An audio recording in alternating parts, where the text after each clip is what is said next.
இதெல்லாம் ரசமலாய் செய்ய போகிறேன். இதில் 1 லிட்டர் பால் தண்ணி விடாமல் காய்ச்சிட்டு இருக்கிறேன். பால் 3K வைக்கிறதுக்கு.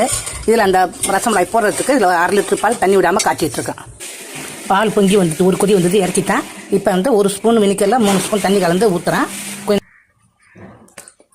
பாதாம் பருப்பு 2, பிஸ்தா பருப்பு 2 கட் பண்ணி போட்டிருக்கேன். 1 சிட்டிகை ஏலக்காய் போட்டிருக்கேன். வடிகட்ட போகிறேன்.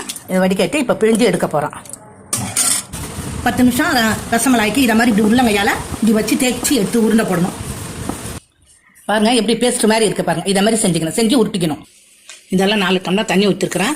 1 டம்ளர் சர்க்கரை போடுறேன். 100 கிராம் சர்க்கரை பவுடர் ஆக்கி இதில் கொட்டிக்கிறேன். சர்க்கரை பவுடர் போட்டு 1 கொதி பாலை கொதிக்க வைக்கிறேன். சர்க்கரை பாகு கொதிக்குது, இதை போடுறேன் நான் ஒன்று ஒன்றா. இதை மாதிரி எடுத்து அழுத்தி நம்ம ஜீராவில் போட்ட வேண்டியதுதான். இதை பாலில் ரசகுல்லா ரெடி ஆயிட்டு.